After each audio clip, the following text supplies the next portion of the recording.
Bab 2761 David melihat orang-orang di bawah. Ia melihat wajah mereka yang ketakutan dan berkata pada dirinya sendiri bahwa masalah para peri harus berakhir di sini. Tidak akan ada kekuatan yang berani memprovokasi kaum peri lagi. Sekarang, dia juga akan terbebas dari kekhawatiran. Dering, dering, dering. Tiba-tiba terdengar suara ledakan yang memecah kesunyian. David menunduk dan melihat alat komunikasinya berdering. Ketika dia melihat bahwa itu adalah Silvio, dia sedikit tertegun. Dia baru saja menghubunginya beberapa waktu lalu, dan sekarang dia menelepon lagi. Pasti ada sesuatu yang mendesak. Apakah Luvian muncul? David langsung menjawab panggilan itu tanpa berpikir. Sebuah proyeksi muncul di langit. Itu adalah Silvio, pemimpin dari 5 penguasa Leila. David, ada berita dari Luvian. Cepat ke sini. Suara Silvio terdengar tidak sabar begitu panggilan tersambung. Baiklah, Silvio, aku akan segera ke sana. Jawab David. Hah, kenapa kamu pakai topeng? Silvio memperhatikan bahwa David memakai topeng berwarna perak. Tidak apa-apa, menyenangkan juga memakainya, jawab David. Siapa yang ada di sampingmu? Silvio melihat Ratu Peri Isa berdiri di samping David. Ini temanku, Ratu Peri Isa. David memperkenalkannya. Ratu Peri, salah satu ras Leila. Aku sudah lama tidak memperhatikannya sehingga aku tidak ingat banyak hal. Para peri ada di 5 benua, dan aku juga ada di 5 benua, Silvio. Saya akan menyelesaikan semuanya di sini dan segera datang. Baiklah, aku akan menunggumu. Datanglah secepat yang kau bisa. Tentu, percakapan telepon antara keduanya berlangsung singkat, tetapi semua orang yang hadir mendengarnya dengan jelas. Orang tua itu adalah Kaisar Silvio, kepala 5 penguasa Leila, kan? Dari kelima penguasa itu, dialah yang terkuat dan paling senior. Jika masih ada keraguan tentang identitas David, semua keraguan itu telah hilang. Dia pasti ada hubungannya dengan Kaisar Silvio dan dilatih olehnya. Master David, apakah itu Kaisar Silvio? Tanya Ratu Peri Isa dengan kaget. Ya, itu Silvio, salah satu dari 5 penguasa Leila. David mengangguk. Benarkah itu dia? Bukan hanya dia yang bertanya tentangku, dia juga mengingat para peri di Leila. Dia benar-benar mengingat kita. Tidak ada yang mengejutkan, kan? David tidak bisa berkata apa-apa lagi dengan reaksi berlebihannya itu. Master David, Anda tidak tahu apa-apa, Kaisar Silvio, Isa sedikit tidak mengerti. Silvio adalah kepala 5 penguasa Leila, santo pelindung Leila, dan idola yang paling disembah di hati setiap orang di Leila. Dia seperti dewa. Jika ada orang yang bertemu dengannya, mereka akan membanggakannya seumur hidup. Dering, dering, dering. David melihatnya dan ternyata itu adalah alat komunikasinya lagi. Ketika dia menjawab, sebuah gambar yang indah muncul di hadapan semua orang. Itu bukan jiwa Elora. Meskipun jiwa memiliki banyak keterbatasan, semuanya tercermin dalam teknik rahasia, sehingga mereka masih bisa menggunakan sesuatu yang sederhana seperti komunikasi. Perangkat. Elora segera mengenali David meskipun topengnya berwarna perak. Kita harus ingat bahwa dia selalu berada dalam pelukan David. Bab 2762 jadi, bagaimana mungkin dia tidak tahu? David, Silvio mengirimi kami pesan yang mengatakan Luvian telah muncul. Kamu di mana? Tanya Elora dengan cemas. Saya ada di 5 kontinen, dan akan segera sampai di sana. Tunggu saya, jawab David. Kenapa kalau kamu tidak muncul? Aku khawatir. Jangan khawatir, Pebbles. Tidak seorang pun boleh menyakitimu jika aku ada di dekatmu. Aku janji. David menghiburnya. Pada saat itu, dia melihat wanita lain di samping David. Dia adalah wanita paling feminin yang pernah dilihat Elora. Tubuh dan wajahnya luar biasa, terutama telinganya yang runcing. Itu membuatnya tampak eksotis. David, siapa kakak perempuan itu? Tanya Elora penasaran. Meski sudah berumur panjang, Elora merasa seperti anak kecil lagi berkat pengalamannya di The Spirit Cage.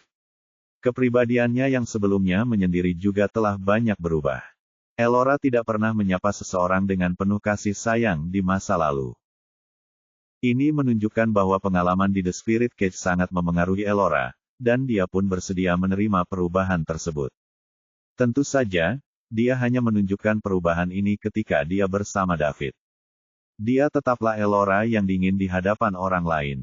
Namun, Elora tidak menyadari bahwa ada banyak orang di belakangnya, dan mereka semua menatapnya dengan wajah bingung. David tidak terganggu dengan hal ini. Baginya, Elora hanyalah Pebbles, si gadis kecil. Jadi tidak apa-apa baginya untuk memanggil Ratu Isa seperti itu. Ini temanku, Ratu Peri Isa. David memperkenalkan Isa lagi. Ratu Peri, dia sangat cantik, puji Elora. Pebbles, pergilah dan bergabunglah dengan Silvio sekarang. Aku akan segera ke sini setelah aku menyelesaikan semuanya. Baiklah, kalau begitu, kami akan menunggumu. Panggilan berakhir. Akan tetapi, semua orang masih menatap David dengan tatapan kosong. Setelah beberapa saat, Isa bertanya, "Tuan David, siapa orang itu tadi?"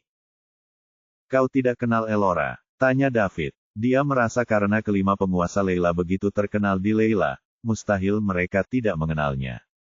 "Benar, aku hanya tidak menyangka permaisuri Elora akan memanggilku kakak. Dia jauh lebih tua dariku, dan aku tumbuh besar mendengarkan legenda permaisuri Flora sejak aku masih kecil. Seorang anak, aku bermimpi menjadi orang penting seperti dia suatu hari nanti.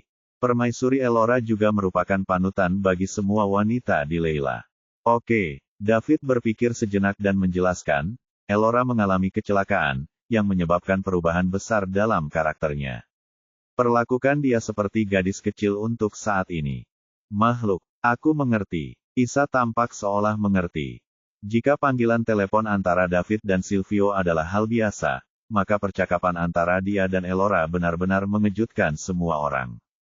Satu-satunya wanita di antara 5 penguasa Leila, permaisuri Elora, sangat kekanak-kanakan. Dia bahkan memanggil David, Davey. Tidak apa-apa jika dia memanggilnya Dev, tapi Davey terdengar sedikit. Hanya dengan 2 panggilan telepon, David telah mengungkap misteri 5 penguasa Leila dan menunjukkan kepada semua orang realitas para penguasa yang kuat. Ternyata para overlord juga punya sisi tersembunyi. Mereka tidak berbeda dari orang biasa. Kelima penguasa Leila juga manusia, tetapi mereka lebih kuat. Mereka juga naik selangkah demi selangkah dari bawah. Tidak ada yang terlahir sebagai penguasa. Bab 2763 terintimidasi oleh penguasa David. Semua pasukan utama kembali dengan patuh dan menunggu dengan tenang upacara pengorbanan para peri dimulai. Pada saat yang sama, mereka melaporkan kembali kepada keluarga mereka tentang apa yang terjadi. Pasti akan ada gempa bumi di Leila segera. Selain 5 penguasa Leila, seorang penguasa kuat lainnya telah muncul di Leila. Ini bukan masalah kecil. Namun, semua ini tak ada hubungannya dengan David. Dia mengucapkan selamat tinggal kepada Ratu Peri Isa dan Putri Peri Evi. "David, kamu mau pergi sekarang?" tanya Evi dengan enggan. "Ya, kau juga mendengarnya. Silvio membutuhkanku, jadi aku harus segera ke sana. Aku tidak akan menghadiri upacara itu." "Maaf," jawab David. "Tuan David, tolong jangan berkata begitu. Anda telah banyak membantu kami. Tanpa Anda, para peri akan tetap hidup sederhana dan tidak akan pernah memiliki kesempatan untuk berhasil. Kami tidak akan pernah bisa membalas kebaikanmu. Ini adalah produk khusus dari hutan peri, air kehidupan. Semoga bermanfaat untukmu. Terimalah," kata Isa sambil memberikan sebuah labu seukuran telapak tangan kepada David. Meskipun tampak kecil, seperti batu luar angkasa, jejak hukum ruang angkasa tersembunyi di dalamnya. Batu itu dapat menampung lebih banyak cairan daripada kapasitasnya yang tampak. "Anda terlalu baik, Nona Isa. Air kehidupan berguna bagi Anda, tetapi tidak bagi saya. Anda harus menyimpannya. Dengan cara ini, ia dapat memainkan peran yang lebih besar, dan saya telah memperolehnya." "Busur warisan para peri. Itu sudah cukup bagiku," tolak David. Sebagai seorang penguasa surgawi sebagian, air kehidupan tidak berguna baginya. Sekalipun terluka, tubuh seorang overlord dapat pulih lebih cepat daripada meminum air kehidupan. "Tuan David, bagaimana mungkin busur yang bodoh itu bisa mengimbangi bantuanmu kepada kami? Ini hanya sedikit dari kami. Tolong jangan menolak. Kalau tidak, kami benar-benar tidak tahu bagaimana caranya membalas kebaikanmu. Mengapa kamu tidak mengajukan permintaan yang dapat kami penuhi? Jika tidak, kami tidak akan merasa yakin. Ketika David melihat tekad Isa, dia tahu dia harus menerima hadiah itu. Adapun permintaan, dia tidak punya. Bisakah para peri membantunya dengan apapun? Tunggu. Pada saat ini, David tiba-tiba teringat bahwa dia telah mencari harta karun yang dapat memulihkan esensi darah.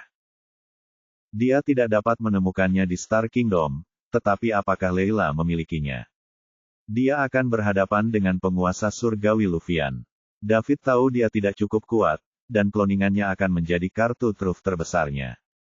Dia membutuhkan saripati darah untuk mendukung klonnya. Darah biasa tidak dapat dibandingkan dengan saripati darah. Jika David menggunakannya secara berlebihan dan tidak dapat memulihkannya tepat waktu, tubuh David akan mulai mengalami masalah. Jadi David bertanya, "Karena kamu bertanya, aku tidak akan bersikap rendah hati.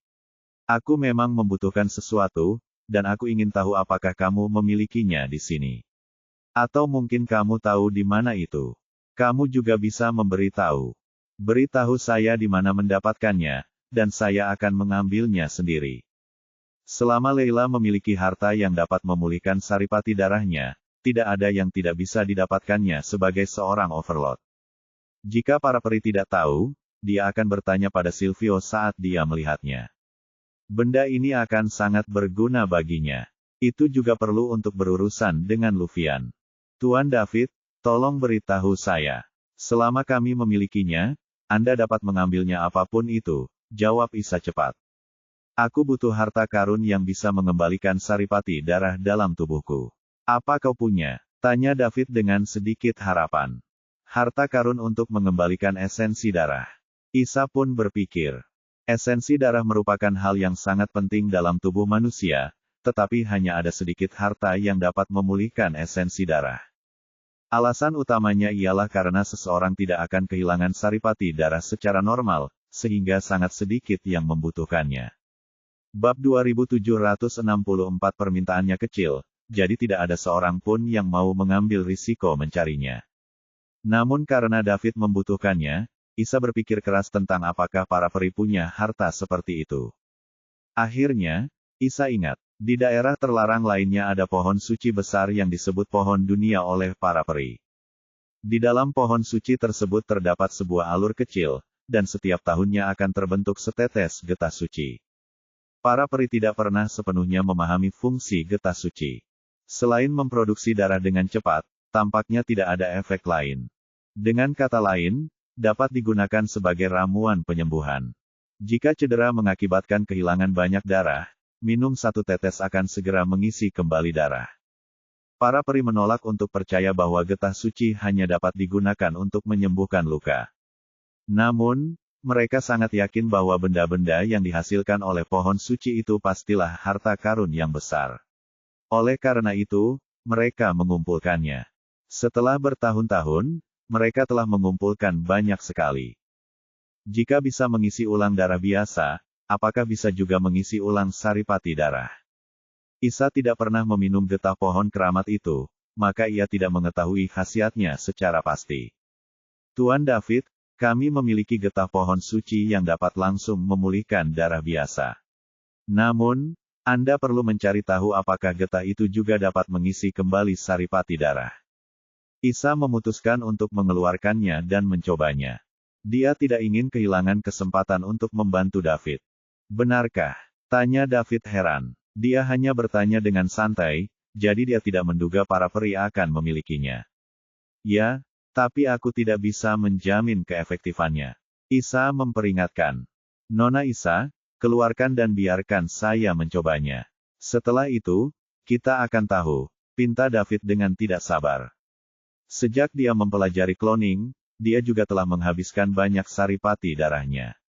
Meskipun itu tidak berpengaruh pada tubuhnya untuk saat ini, dia pasti akan membutuhkan lebih banyak esensi darah ketika dia melawan Lufian. Jika itu mempengaruhi tubuhnya, itu akan menjadi masalah. Akan lebih baik untuk mengisi kembali esensi darah sebelum melawan Lufian. Silakan tunggu, Tuan David. Saya akan segera mengambilnya. Dia menoleh ke Evie dan berkata, Evie, tolong tetaplah bersama Tuan David. Aku akan kembali secepatnya. Ya, Ibu, jawab Evie. Isa pergi mengambil getah suci, meninggalkan hanya David dan Evie. David, kau berjanji padaku bahwa kau akan datang ke hutan peri lagi saat kau punya waktu. Jangan menarik kembali kata-katamu. Evie menatap David dengan enggan.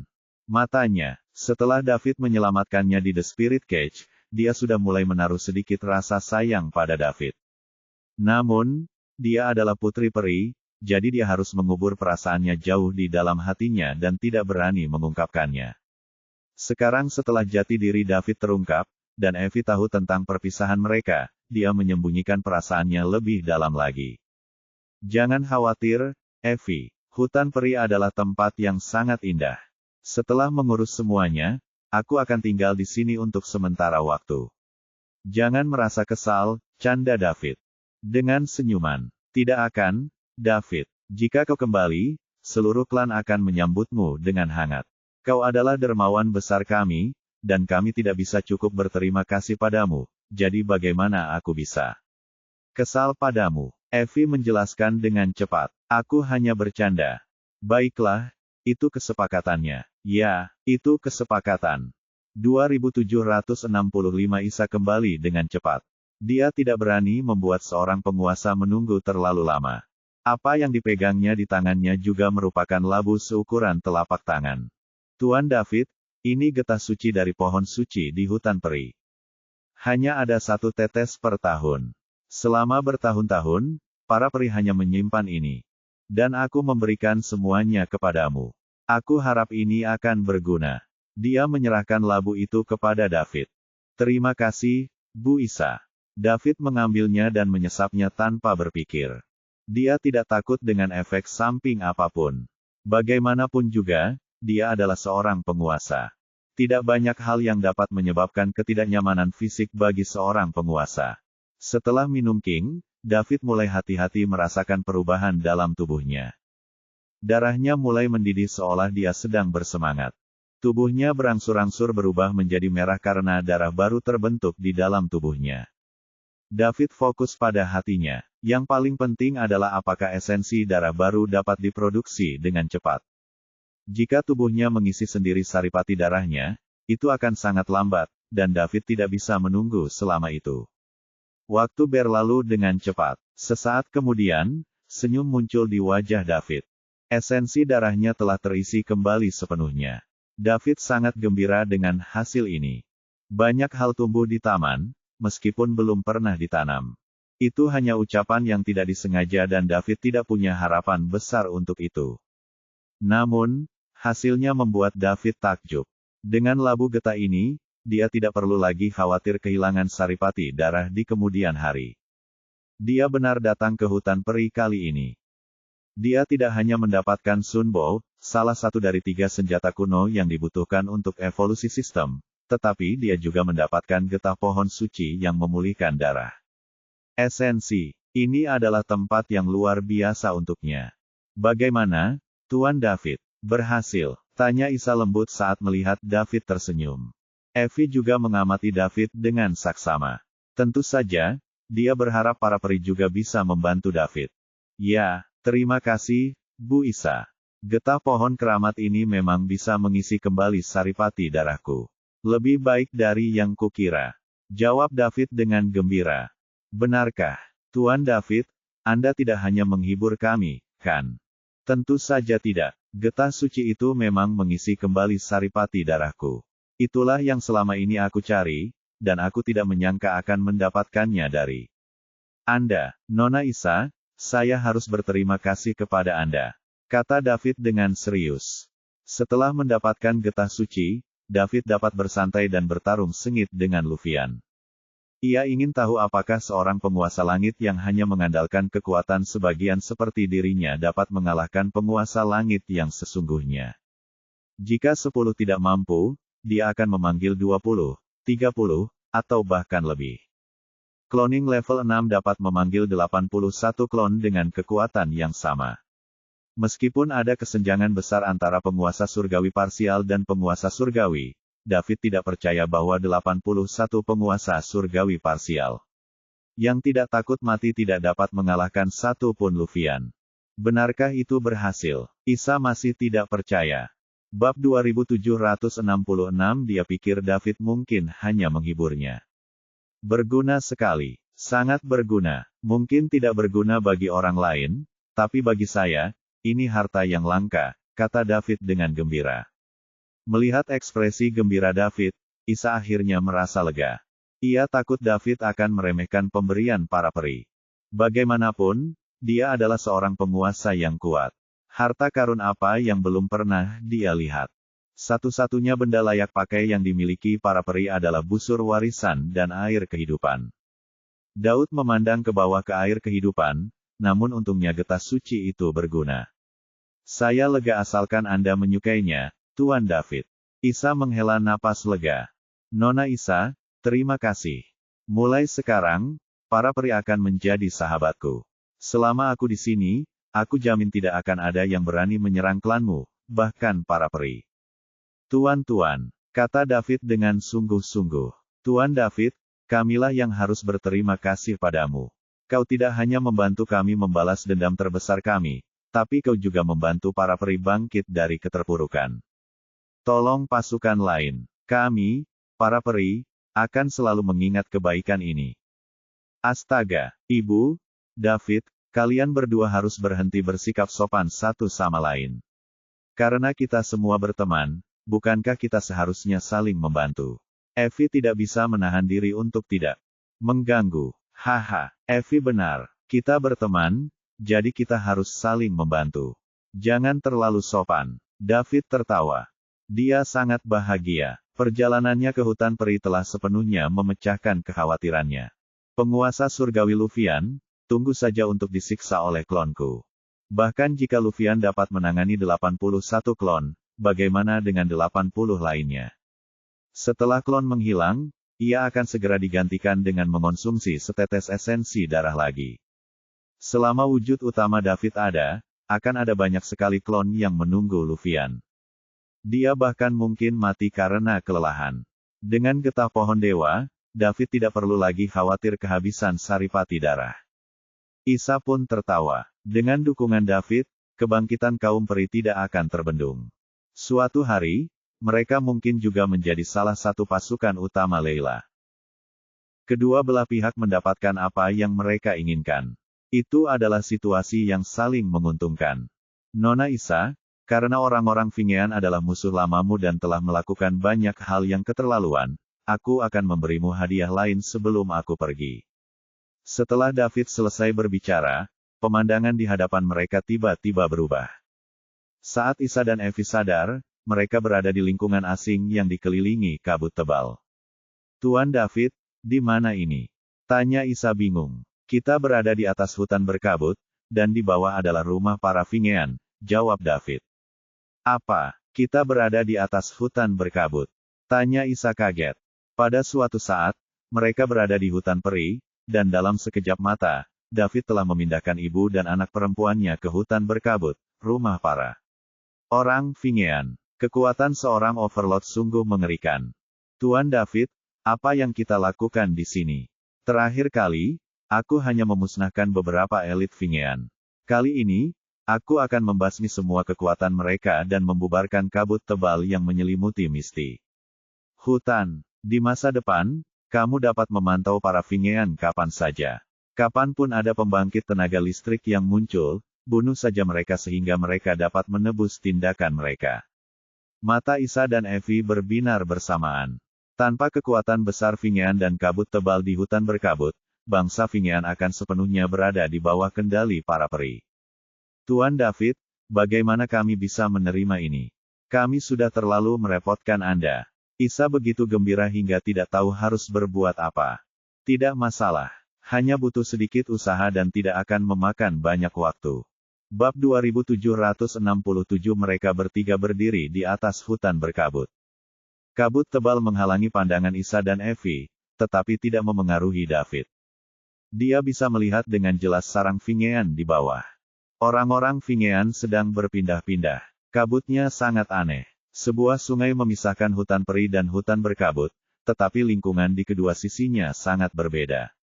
David menarik napas dan mengucapkan satu kata. Meninggalkan. Berdengung. Suatu kekuatan besar terpancar dari David dan menyebar. Kabut tebal di sekitarnya dengan cepat menghilang seolah-olah telah bertemu musuh. Dalam sekejap, kabut tebal yang menyelimuti hutan berkabut pun menghilang tanpa jejak, menampakkan wajah hutan berkabut yang sebenarnya. Karena tempat itu selalu diselimuti kabut, sinar matahari sulit menembusnya. Oleh karena itu, tumbuhan yang tumbuh di hutan berkabut jauh lebih buruk daripada di hutan peri. Mereka tampak kekurangan gizi. Hilangnya kabut juga membingungkan penduduk Vingean dan hewan-hewan yang tinggal di hutan berkabut. Sama seperti seseorang yang tiba-tiba disinai matahari setelah beradaptasi dengan kegelapan, mereka merasa sangat tidak nyaman. Mereka juga merasa sangat tidak nyaman. Pada saat ini, suara David tiba-tiba terdengar. Apa yang dilakukan orang Vingean bertentangan dengan hukum surga. Hari ini adalah saatnya bagimu untuk menebus perbuatanmu. Mulai sekarang, aku akan membatasi kultivasi para Vingean, jadi tidak peduli seberapa keras kamu bekerja di masa depan, kamu akan tetap berada di bawah kendaliku. Tidak akan pernah bisa mencapai alam abadi. Setelah berkata demikian, David melambaikan tangannya. Sebuah rune emas muncul di udara sebelum berubah menjadi cahaya bintang. Sebelum para Vingean sempat bereaksi, rune itu memasuki tubuh mereka dan menyatu dengan darah mereka. Bangsa Vingean yang kekuatannya lebih rendah dari alam abadi tidak terpengaruh. Di sisi lain, para Vingean yang kuat, yang berada di alam abadi dan di atasnya, menyemburkan saripati darah setelah cahaya bintang memasuki tubuh mereka. Tubuh mereka langsung menjadi lamban, dan kekuatan mereka menurun dengan cepat. Hanya dalam beberapa detik, mereka jatuh di bawah alam abadi. Satu persatu, mereka menatap kosong ke langit pada 3 sosok, 2 wanita dan seorang pria. Orang yang baru saja berbicara jelas adalah pria itu. Walaupun mereka belum tahu apa yang terjadi, mereka dapat berspekulasi. Belum lama ini, pemimpin tersebut membawa para elit Vingean untuk mencegat para peri yang sedang mengumpulkan air kehidupan. Mereka masih belum kembali, kini, musuh kuat lain ada di sini. Jelas saja kepala dan yang lainnya telah menemui sesuatu yang tidak diharapkan. Akan tetapi, bukankah kepala itu mencegat para peri biasa? Mengapa dia memprovokasi musuh yang begitu kuat? Kepalamu telah direbut dan sedang diadili. Dia akan membayar harga atas tindakannya. Sedangkan untukmu, kaki tangannya, aku akan membiarkanmu pergi untuk saat ini. Namun, kau terbebas dari kematian tetapi tidak dari hukuman. Segel garis keturunan Vingean akan bertahan selama 100 juta tahun. Kalian semua akan terperangkap di alam abadi selama 100 juta tahun ini. Setelah David selesai berbicara, dia tidak memberi waktu kepada orang Vingean untuk bereaksi. Bab 2768. David, Isa, dan Evi kemudian menghilang dari atas hutan berkabut. Setelah beberapa saat, salah satu tetua Vingean mengangkat kepalanya ke langit dan mendesah. Kami adalah pendosa. Tanpa Eternals, bagaimana Vingeans bisa bertahan hidup di Leila? Apakah Tuhan mencoba memusnahkan kita? Para Vingean yang jatuh dari alam abadi berusaha keras menggerakkan tubuh mereka dan mendapatkan kembali kekuatan mereka. Akan tetapi, itu tidak berhasil. Alam abadi berada tepat di depan mereka, tetapi sebuah gerbang menghalangi jalan. Tidak peduli seberapa keras mereka mendorong, gerbang itu tidak akan bergerak. Sudah berakhir. Semua yang berada di atas alam abadi roboh ke tanah. Mereka tidak dapat menerima bahwa kekuatan mereka telah jatuh di bawah alam abadi. Pengurangan dalam rentang hidup juga akan menyertai penurunan kekuatan. Hanya seorang abadi yang bisa memiliki rentang hidup suatu zaman. Sekarang kekuatan mereka telah menurun, semua orang bisa merasakan diri mereka menua. Dengan cepat, tidak lama kemudian mereka meninggal. Teriakan yang tak terhitung jumlahnya yang menggetarkan bumi bergema di seluruh hutan berkabut. Akan tetapi, ini bukan lagi urusan David. Pada saat itu, ketiganya kembali ke hutan peri. Nona Isa, Aku telah menghilangkan kabut hutan berkabut dan menanam garis keturunan. Segel pada Vingeans. Tidak peduli seberapa berbakatnya mereka, mereka tidak akan pernah bisa untuk menerobos ke alam abadi. Kau bisa tenang dengan masa depanmu. Mereka tidak bisa mengancammu lagi, kata David. Terima kasih, Guru David. Terima kasih, David. Isa dan Evie mengucapkan terima kasih secara bersamaan. Sama-sama, ini masalah kecil. Kalau kamu butuh sesuatu, tinggal minta Evie saja. Hubungi saya, selama itu dalam kemampuan saya dan tidak melanggar prinsip, saya akan melakukan yang terbaik untuk memuaskan Anda. Baiklah, kami berhasil, Tuan David. Baiklah, baiklah. Silvio masih punya urusan penting yang menungguku, jadi aku pergi dulu. Selamat tinggal. Selamat jalan, Tuan David. Semoga perjalananmu aman. Selamat jalan, Saudara David. Semoga perjalananmu aman. David meninggalkan hutan peri di bawah tatapan enggan Isa dan Evie. Lama setelah dia pergi, Evie masih berdiri di sana, menatap kosong ke tempat dia berdiri. Melihat putrinya seperti itu, Isa tak kuasa menahan diri untuk mengingatkannya. Evie. Berhentilah memikirkannya. Kalian tidak berasal dari dunia yang sama. Ibu, aku tahu. David adalah seorang penguasa. Aku khawatir hanya permaisuri Elora yang layak. Tentang dia di seluruh Leila, bisik Evie. Baguslah kalau kau tahu. Apa kau melihat nada dan tatapan mata Ratu Elora saat dia berbicara dengan Tuan David? Berdasarkan intuisiku, keduanya pasti punya hubungan yang sangat dekat. Hubungan yang luar biasa. Tentu saja, ini luar biasa. Bagaimana orang normal bisa saling menyapa seperti itu? Tapi karena permaisuri Elora memanggil Tuan David Dave, pasti ada sesuatu di antara mereka. Evie, terlepas dari apakah David tertarik padamu, lupakan saja. Bagaimana? Permaisuri Elora mengizinkan wanita lain mengejar suaminya. Jika kamu bersikeras obsesi, kamu akan seperti ngengat yang tertarik pada api. Ibu, tolong berhenti. Aku tahu betapa hebatnya Permaisuri Elora. Bagaimana aku bisa? Seorang gadis biasa, dibandingkan dengan dia. Ayo pergi. Ayo bawa orang-orang kita ke Vingeans dan dapatkan kembali semua sumber dayanya. Mereka telah mengambil dari kita. Kami akan memberitahu mereka bahwa jika mereka ingin bertahan hidup di masa depan, mereka hanya bisa menyerah pada peri. Energi jahat muncul di mata Isa. Dia membenci orang Vingean dengan sepenuh hatinya. Namun, sekarang setelah David telah menetapkan segel garis keturunan pada Vingeans, mereka bukan ancaman, dan para peri tidak akan memusnahkan mereka. Membiarkan mereka tetap hidup akan lebih menyakitkan daripada kematian. Baiklah, Ibu, ayo berangkat. Keduanya lalu membawa beberapa elit peri ke hutan berkabut. Tanpa kabut yang menghalangi pandangan mereka, mereka segera tiba di sarang Vingean. Bangsa Vingean tidak memiliki bangsa abadi, jadi para peri dapat mengendalikan mereka dengan mudah. Bab 2769. Di suatu tempat di Leila, ada sebuah istana mewah yang mengambang di kehampaan. 5 orang duduk bersama di istana. Mereka adalah Silvio, Elora, Valentin, Drogo, dan David, yang baru saja tiba. Melihat keempat penguasa di antara 5 penguasa Leila, David menoleh ke Valentin dan Drogo. Dia sudah bertemu Elora dan Silvio. Valentin dan Drogo juga memandang David dengan rasa ingin tahu. Sudah berapa tahun semenjak munculnya Overlord baru di Leila? Mungkin ratusan zaman. Tanpa diduga, satu di antaranya tiba-tiba muncul. Apakah dia ada di sini untuk mengisi posisi Luvian? Mari, perkenalkan Valentin dan Drogo. Silvio menatap Valentin dan Drogo lalu melanjutkan, ini adalah David yang sudah kuceritakan kepadamu. Tentang, halo, Kaisar. David berdiri dan menyapa mereka dengan sopan. David, jangan terlalu sopan. Jangan gunakan sebutan kehormatan. Panggil saja kami dengan nama kami. Hanya Silvio di sini yang merupakan Kaisar sejati.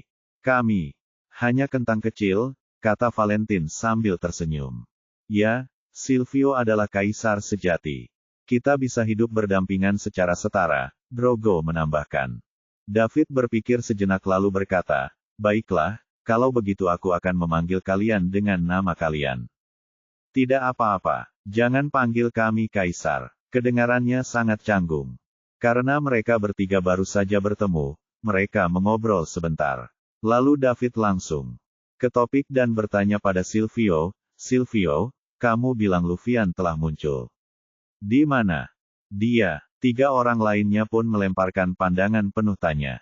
Mereka semua tahu tentang penampilan Luvian tetapi tidak tahu di mana dia berada atau apakah dia mengamuk. Luvian terluka parah saat dia menghancurkan Robotias, jadi dia seharusnya memulihkan diri di suatu tempat. Setelah Robotia dihancurkan, sebuah lubang hitam besar muncul. Saya telah mengirim orang untuk memantaunya, dan saya mendapat berita belum lama ini bahwa Luvian terlihat muncul dari lubang hitam, jelas Silvio. "Apakah dia mengamuk?" tanya David lagi. "Tidak tahu." Silvio menggelengkan kepalanya. Orang-orang yang dia kirim untuk memantau hanya melihat sosok di lubang hitam yang mereka diduga adalah Luvian. Mereka masih belum yakin apakah itu dia. "Apa yang harus kita lakukan sekarang?" "Langsung pergi ke tempat Luvian terlihat." Sekarang, David ingin mencoba kekuatan penguasa surgawi. Dia ingin tahu apakah 81 klonnya dapat mengalahkan Luvian. Jika tidak, dia harus menemukan cara untuk mendapatkan lebih dari 1 juta poin mewah dengan cepat dan tingkatkan tubuhmu ke pangkat penguasa surgawi. Valentin dan Drogo mendengar kata-kata David dan saling memandang seolah-olah mereka sedang melihat orang idiot. Apa yang mereka dengar? Apakah anak ini mengatakan dia ingin menemukan Luvian? Anak-anak muda sungguh tak kenal takut. Luvian adalah penguasa surgawi yang perkasa, dan bahkan Silvio bukanlah tandingannya. Sekali dia mengamuk, tak seorang pun dapat mengalahkannya. Dia, seorang anak yang baru saja menjadi overlord untuk pertama kalinya, sebenarnya mengatakan dia ingin untuk menemukan Luvian. Dari mana dia mendapatkan kepercayaan dirinya? Valentin dan Drogo sama-sama merasa bahwa David mungkin tidak terlalu pintar. Kalau tidak, dia tidak akan pernah mengatakan hal seperti itu. Mari kita kesampingkan urusan Luvian untuk sementara waktu. Selama dia tidak menyebabkan masalah kerusakan pada Leila, jangan memprovokasi dia. Luvian bukan lagi Luvian seperti dulu lagi setelah ia menyatukan jiwanya. Hal terpenting bagi kita sekarang adalah membantu Elora memulihkan tubuhnya. Jiwa memiliki terlalu banyak batasan untuk Elora, kata Silvio. Baiklah, kalau begitu, jangan pergi ke Luvian untuk sementara waktu dan pulihkan tubuh Pebbles. David mengangguk. Setelah mendapatkan getah pohon dewa yang bisa mengisi kembali esensi darah, dia sangat ingin menguji kekuatan tempur penguasa surgawi sehingga dia hampir lupa untuk membantu Elora memulihkan tubuhnya. Kerikil. Valentin dan Drogo tercengang ketika mendengar nama itu. Bab 2770.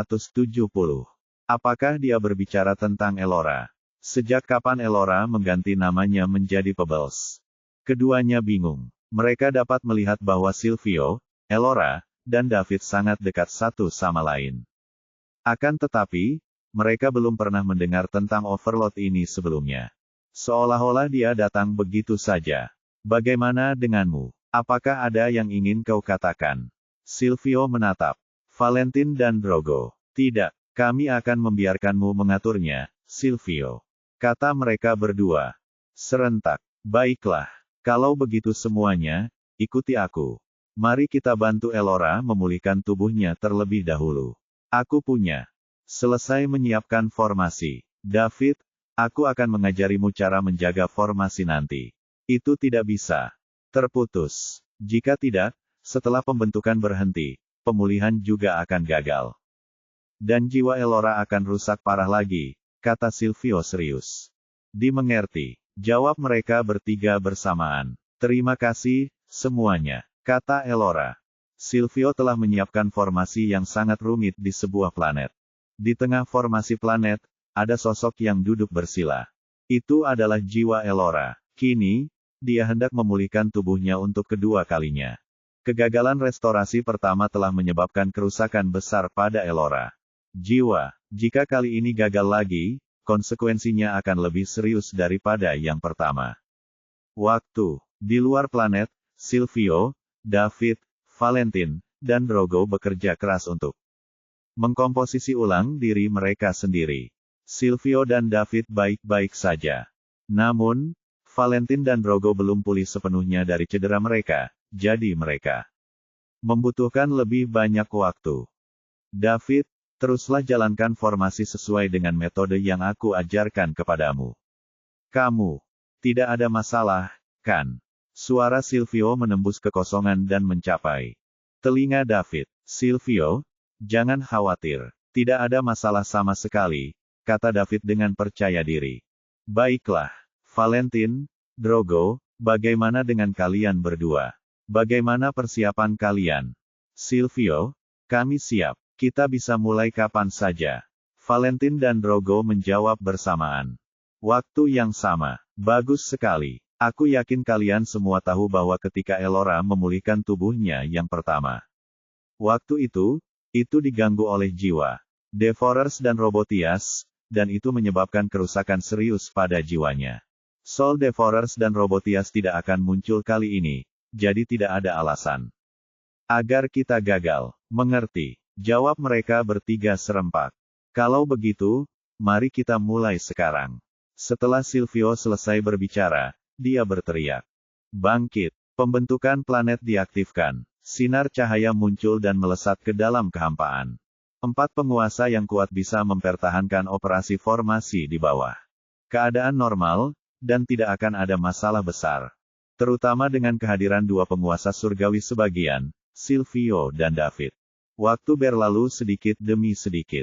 Tak lama kemudian, restorasi Elora telah 90% selesai. Selama proses berlangsung, kecuali Valentin dan Drogo yang terluka sedikit lelah, mereka tidak menemui masalah lain, dan tidak ada yang datang untuk menyebabkan masalah. Valentin dan Drogo sedikit terkejut melihat betapa santainya David. Meski luka-luka mereka belum sembuh, mereka berdua adalah penguasa kuno. David baru saja melangkah ke alam penguasa, jadi bagaimana dia bisa memiliki kekuatan seperti itu? Akumulasi. Pertanyaan ini muncul tak terkendali dalam diri mereka berdua. Apakah anak ini benar-benar baru saja menjadi seorang overlord? Mungkin tidak sesederhana itu. Ketika ini selesai, mereka perlu mencari kesempatan untuk bertanya. Tepat ketika semua orang mengira pemulihan Elora akan segera terjadi. Akhir yang sukses, energi besar tiba-tiba muncul.